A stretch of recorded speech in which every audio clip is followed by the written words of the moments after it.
Hello, welcome to Stephen Speak, episode number 17. Oh, we're flying. Today's episode is about the science of making a baby. So, stick around for that and all will be explained.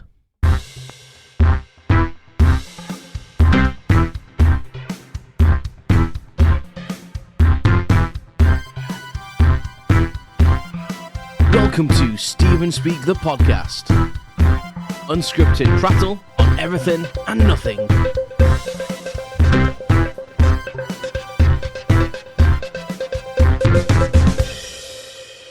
Thank you for joining once more on this lovely day. I hope it's a lovely day when you're listening to this. You're alive, so take something from that. Things can only get better if you're having a bad day. Yeah, so before I start, just to remind you, I have a website, stephenspeak.com. Go there for blogs, news, contact me if you want to be a guest. There's been a bit of a drought in guests at the moment. Got a few that I'm trying to organise, so hopefully they'll be making a return soon. But on to the episode in hand today. So the science of baby making. Now, this isn't a sex education episode. This is going to be discussing mine and Sarah's IVF journey. So IVF is obviously, or not obviously if you don't know what it is, in vitro fertilization, which basically means fertilization in glass fertilization, if you will. So basically when people struggle to conceive a baby naturally, I would say Google that stuff, but, carefully, then they can have medical intervention. Using science. Science, bitches. This is a really serious subject, so forgive my crass and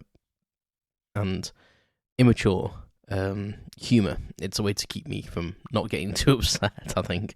Because it's quite an emotional thing, this, for me and Sarah. I just wanted to kind of let you guys know what's happening with us and the journey that we've been on and how, I can't really speak for Sarah how it affects her. I can kind of see from empathy side, but how it really affects me as a man as well. So we, when we first got together, we decided really quickly that we weren't really going to restrict ourselves from conceiving, if you know what I mean. So we kind of knew that this was right, so we were like, if we get pregnant, meant ace. And I think, when you find that one person that is right for you, and I won't bang on about that because it's very soppy, but obviously Sarah's the one for me, and I was the one for her, apparently. So, so we knew from a very early stage in our relationship that was how it was going to be. And when you do find that right person, the science of having a baby, sometimes we found happened quite naturally. It wasn't really a conversation. Well, it was obviously a conversation, but it was kind of like, we both knew that was it. We didn't really have to talk about it in depth. It was just like, right, we do the do. Are we going to stop anything happening? No. Fantastic. I feel the same. And crack on, kind of thing. So, and my goal from a very early age, my goal, my life's ambition, well, kind of, was to always have a family and get married and very much from as early as I can remember, I always knew that I wanted children and to be a dad, and to be the protector, and kind of like what my father was to me. So I've always known that I've wanted children, and I wasn't afraid to tell girls, which probably why they got scared off so quickly. Like, it was normally the girl that says, "Oh, I want to settle down and have babies," but I would very much slip it into conversation quite early on to say how much I loved kids and wanted children. Because I do. I love kids. I'm a big kid myself, and children are amazing. Their brains are amazing, and their innocence and the way they think is just incredible. And I love spending time with children, and it's almost a study for me. I like the opportunity just to be immature. Kids sometimes look at me weird because they think you're an adult, but they soon dismiss that like kids do, and they just go with it. And generally, I think kids like me because I am like that. Like, there's many times where I've been houses where there's been a few children, and they've gravitated to me, and I oblige them by being the big kid back, and look after them. And many a time said, like, you could do that as a living and be a child's entertainer or childcarer or something, but which I take as a big compliment, because eventually I'd love to be a father, and I suppose that's good learning. So I just love all that silliness with children. They don't care about airs and graces, and they're always learning, and they absorb things so quickly. And I just love like passing a little bit of knowledge onto them, and also learning from them. So it's pretty cool. Like, I don't think people talk to children on the right level, and this could be a different podcast altogether. But like, I always kind of approach children with I talk to them as like an adult, but as a child at the same time. So I try and get onto their level. So I've just always been like that. So I think that's why they gravitate to me a little bit, as well as the silliness. And when they find out I like Lego, they're like, really? And then I show them pictures and they go, wow, you really do. So yeah, and there's nothing wrong with that.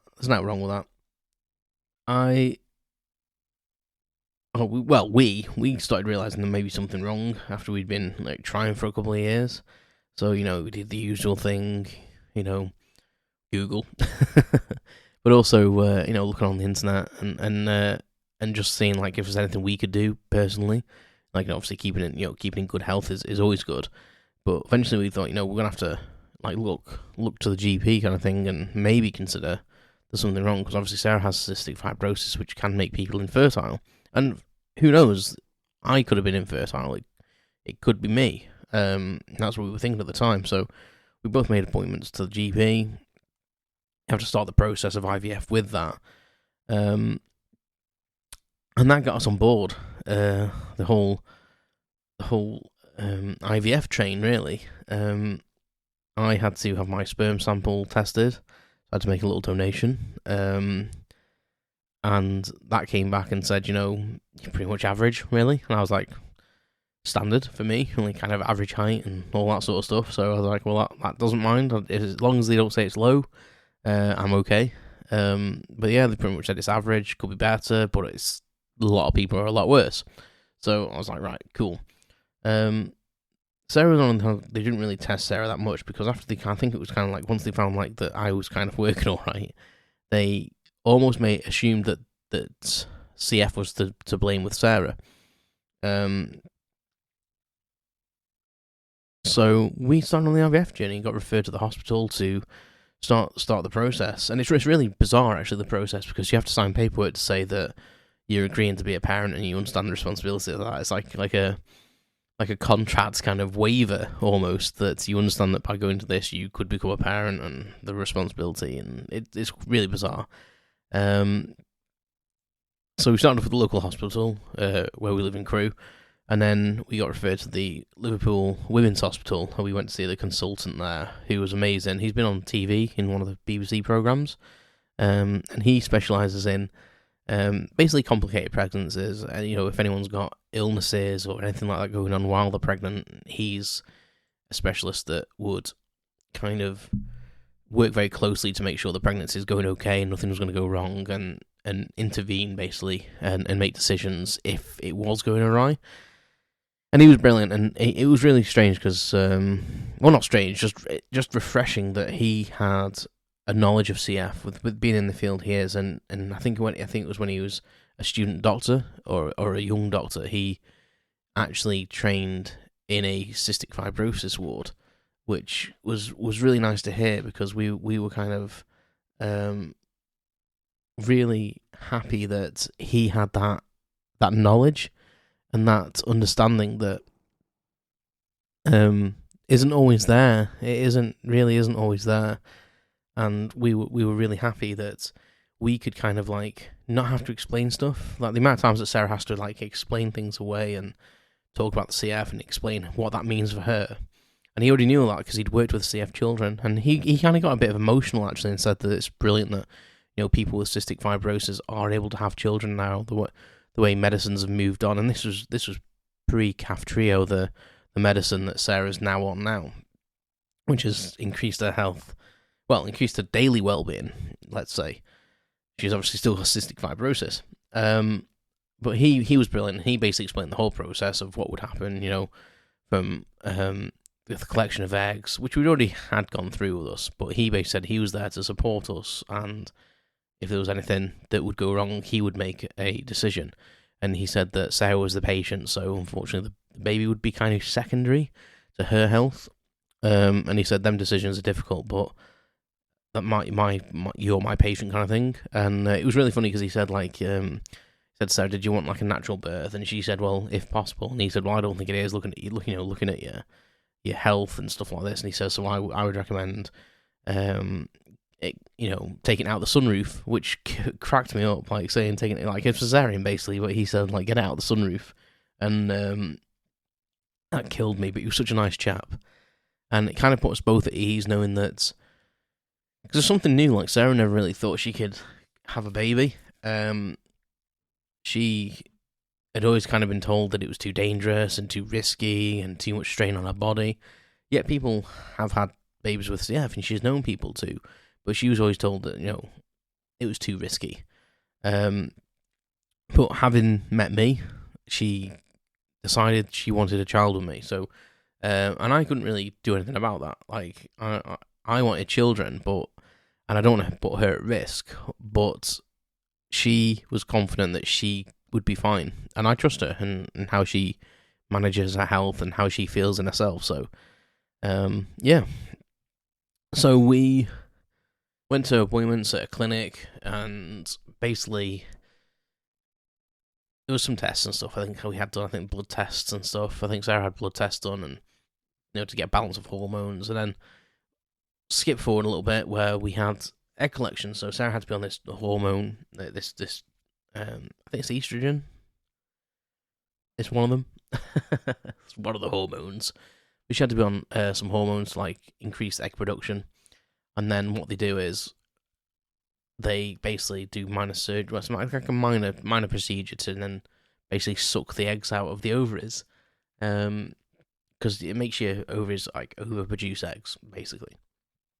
And there's with IVF, it's done in cycles. So and it's free on the NHS in some areas, but it's all means tested. And I think this is one thing that I know the NHS can't pay for everything, but the right to have a child, I think, is fundamental in the world. Like that emotional connection, we're driven to have children. I think I know some people don't. Some people have no emotional connections to children, but I think in general, there's a genetic drive to pass on our information to the next generation. So it's like kind of genetic that we want to procreate, and I don't think that should be means tested or limited. But unfortunately it is. So in our area we get one cycle, but the cycle consists of however many eggs you retrieve that get fertilized into embryos. So how many God, I put my teeth back in. So how many embryos you have is how many goes that you get, but that's counted as one cycle. So basically they retrieve the eggs. I make a sperm donation. Again, we'll come back to that. They go off to the laboratory, get fertilized. They watch them in a laboratory for 5 days, which is how they would be in your body. So they make them sure they get to maturity when the cells are divided and they get to a certain point, and it's got a special name, where it will start embedding into the uterus wall. So they monitor them basically. So we were so lucky because Sarah stimulated probably a bit too well, to be honest, and she managed to produce I think it was 40 eggs or something, or 38 eggs I think they retrieved. They looked at them in labs. Some of them weren't very good to start with or too small, and there's like a grading system. So they took some of them out straight away, but then they introduced in my sperm and fertilized them in the laboratory, and then so many fertilized, but so many hadn't gone as well as they expected, so then they got rid of some more, and then they watched them over the 5 days, slowly eliminating them by this checklist of good to bad kind of thing, and eventually came back to us and told us how many we had. I'll go back to the sperm donation story because you always see it in TV programs, and I'm pretty sure it was Friends, and I think it was Chandler when they were going through IVF on friends, or they were having their infertility tests, and he was told to go in a little room. That's literally how they do it. Like, I went into a little room, got changed. Did I get changed? I can't remember if I got changed. I don't think I did get changed. I think I was clothed. And they literally give you a little sample bottle, like a little cup with a lid. And they told me, like, go into room 2, whatever it was. And there's a TV on the wall, like a little small TV and a little, like, DVD hard drive player thing. And they were like, there's some films on that. And like seeing him in it, basically. Now, I couldn't help but have a look at the old collection of films, and it was hilarious. That's probably what took me the longest, actually, was just laughing my head off and texting Sarah about them, and she was like, would you get on with it, kind of thing. So I was ready to do the deed, but someone knocked on the door, and I'm pretty sure that happens in Friends. It was very distracting. Anyway, did that. Took it to the nurse at the desk. Really bizarre, because I'm just like, there you go, there's my sperm in a cup. Like, freshly produced. And it's kind of not embarrassing for them. They kind of take it in the stride, because it's like, that's their job, but you're thinking, this is bizarre. Like, quite kind of a personal thing, isn't it? Anyway, so we get a phone call later on in the week. So I think, I can't remember when Sarah had her procedure. It might be like a Tuesday, and I think we got a phone call on like Saturday. I can't remember. It's a while ago now. This is like circa the end of 19, I think. And they went around the houses, like probably like me, but they took so long to like get the information because they do the security check. Oh, can you give me address? Can you confirm your name? Blah blah, name of your partner, and date of birth and all this sort of stuff. And they were like, so you came in on the clinic this day. It was like, Jesus Christ, just tell us how many embryos we've successfully managed, if any, because the possibility is that none of them achieve the right state, or they can actually, the eggs can be damaged completely just by trying to fertilize them, by just trying to introduce the needle to them, or however they do it. I'm pretty sure it's like a little tiny syringe. So we were really, really, really desperate to know. And they literally narrated a story of our process so far, and then went, well, we're happy to tell you that you've got 12 embryos, like 1, 2, 12. And we were like, what are you on about? And that is like insane. So that basically means that even though we only get one cycle paid for in the NHS, we have 12 embryos that we are allowed to use to implant. So that's amazing. So that gives us such a good chance of potentially getting him pregnant. Yeah. Unfortunately, Sarah overstimulated a little bit, so it was decided kind of the day she had her eggs taken out that was quite a lot to retrieve. So they didn't want, because what the normal process is, you have an egg retrieval, they go off to the lab, fertilized, embryos are forming, and then the laboratory will phone up and say, right, can you come in tomorrow? We've got enough embryos, or we've got 4 embryos, and you normally go in that cycle and have one put in. And you're taking drugs as well to prepare your body, because the drugs you're taking are trying to give your body information that it's already pregnant, because technically the embryo is already like 5 days old when they put it back in. So they try and make your body appear pregnant, basically. So it takes very, very clever, very, very scientific process, and I don't know how they work it all out. It's beyond me, but I'm very grateful that someone came up with this, because it gives people like me and Sarah the opportunity to be parents. But because Sarah overstimulated, it was decided that we wouldn't go for having an embryo put straight in, because overstimulation is really dangerous and the hormones going everywhere, etc. So they wanted her to level out, get back onto a level playing field, and have the cycle at a time when we knew that her hormones were settled, and they could then control them again with drugs. So that means that all 12 were basically put in a freezer. I'm skipping through this quickly, but this is like 2 years into the process by now, or like a year and a bit into the process. So we're coming up to obviously the start of 2020, and we're going. Sarah's taking loads of drugs. We're going to go for our first transfer, and very excited because we've not had one before, and we've got these 12 embryos, and what the possibility of like getting pregnant. What if we got pregnant with the first one? We've got 11 more to potentially use privately. And she's taking all these drugs because you have to have all these drugs to like tell your body it's pregnant, etc. On the run up to the actual embryo implantations. We've got the appointment booked, and she's taking like injections and tablets, etc. And the day before we're meant to go in, we get a phone call from the clinic, and it's basically the nurse basically saying that due to COVID, the whole clinic's just closing down, so everything's cancelled. And I felt so bad for Sarah because she'd been like, my job's done in this. Really, my job now is to support Sarah and make it as easy as I can for her. My job's done, and that in itself is very, very distressing for a man. Like, I cannot take any of the burdens off her. I cannot take any drugs for her. I can't do the appointments for her. It's really, really upsetting for a man, I think. And especially during COVID, because obviously COVID struck and we were then like completely stopped. She'd been on these drugs for weeks, and it was all for nothing. She'd takes enough drugs as it is, let's face it. And it was quite a traumatic experience. And then obviously the whole COVID thing. So as soon as we could, we wanted a transfer. So we wanted to go for one, and we've had a thing where Sarah's lining isn't getting as thick as they would like it to be. And they say that you can't. It's not like you can't get pregnant with a thinner lining, but they have like a standard that they like to get it to with the medication before they would like to put an embryo back in. But it's our choice really. It's our embryos, so we can kind of choose to do it whenever we want, in theory. But COVID kind of slowed everything down, and it's very, very frustrating, and I don't know, you kind of doubt how true it is sometimes as well, but it's been a very, very slow process post-COVID.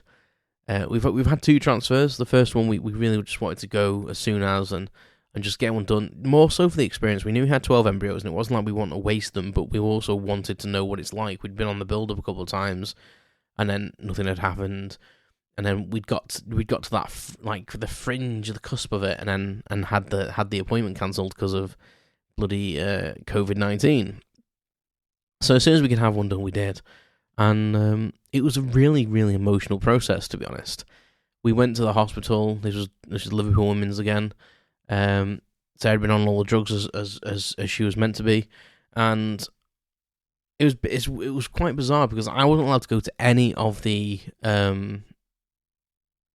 appointments because of COVID, but I was allowed to go to the medical procedure to put the embryo in, like work that one out. That blows my mind. I'm not allowed to sit in a scan room or an appointment, or even come into the clinic at first. But when they're gonna have her legs in stirrups, inserting an embryo into her uterus, I'm allowed to be there. Blew my mind a little bit. But anyway, enough of the bitching.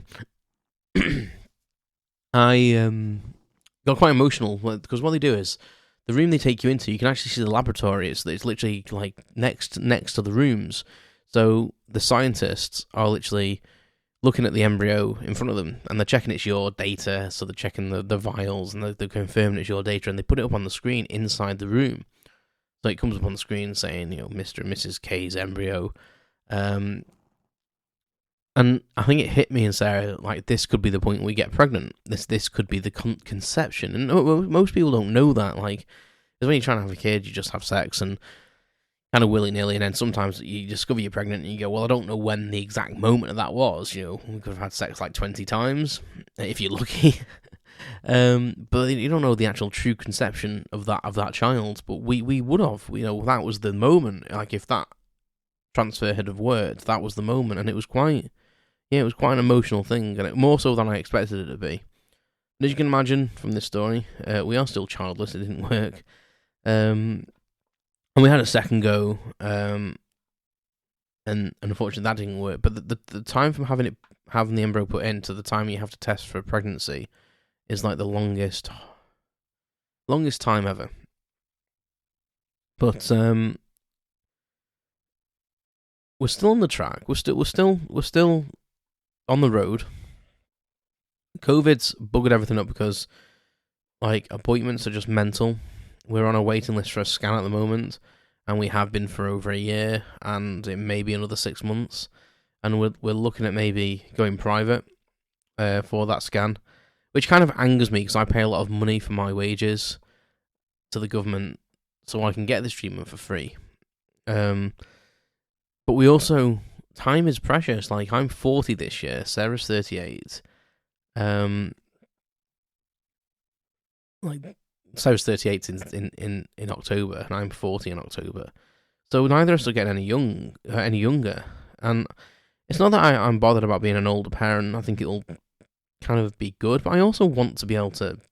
I also want to be young enough that I can enjoy it and not have to think about all the aches and pains. Like, my position in life is fine. It's great to have, like, you know, be a bit mature and have a good job and have the things set up in general. But, you know, I don't want to be like 50 when I'm having a child. Because I don't think it's that fair on me or the child, to be honest. So speed is of the essence. So I think it might be the case that we might have to put some of our own money in to speed the process up and go private on this scan that we require. In the meantime, you know, they've provided us with some drugs that we can take to help stimulate Sarah's cycles. And so you never know, we could get pregnant naturally, because we don't actually know what's wrong, to be honest, which is really bizarre.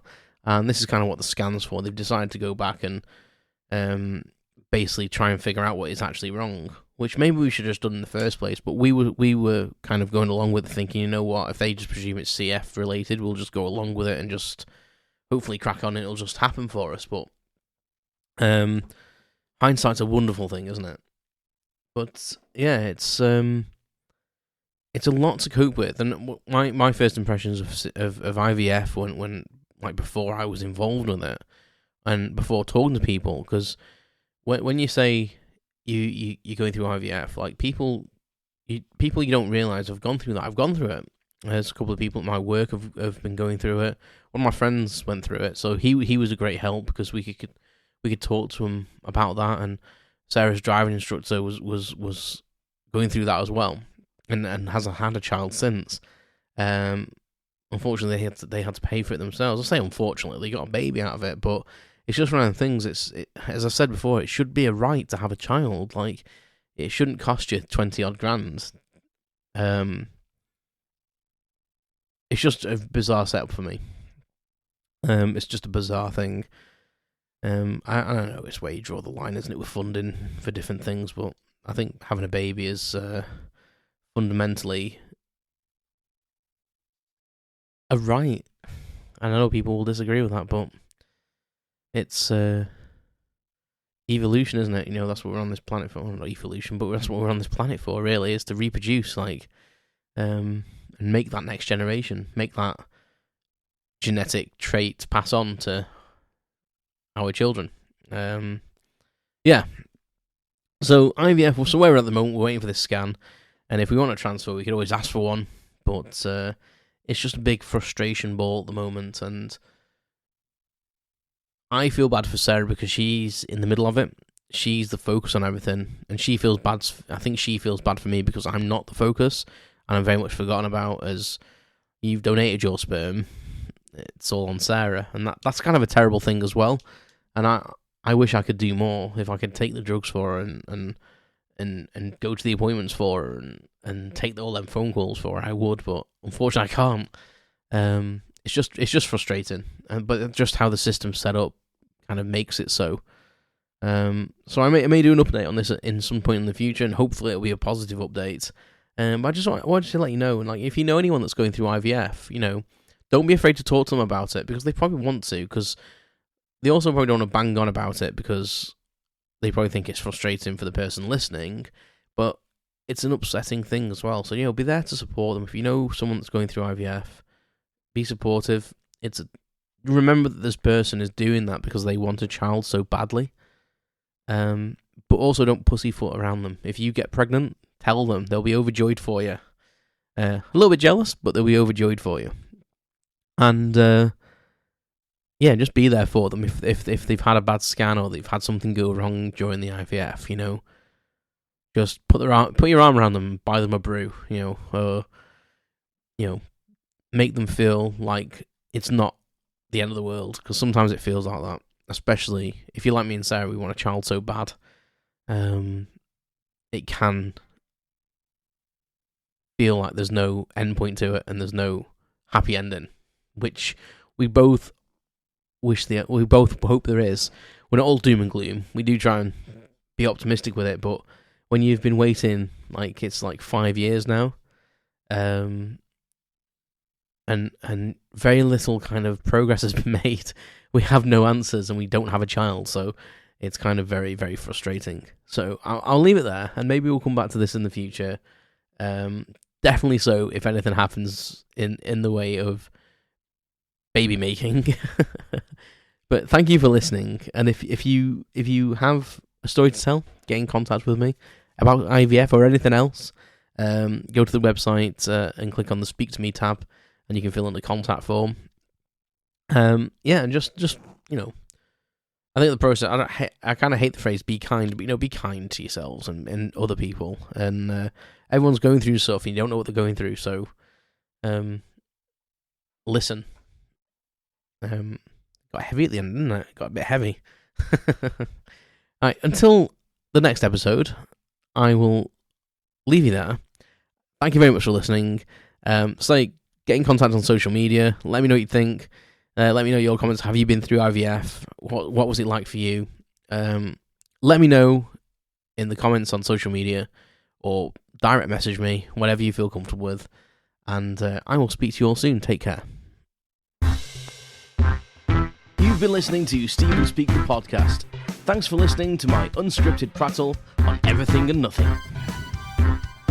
Visit stephenspeak.com for updates, information, and my blog. You can follow more updates on social media at StephenSpeakPC. Thanks very much, and I'll speak to you soon.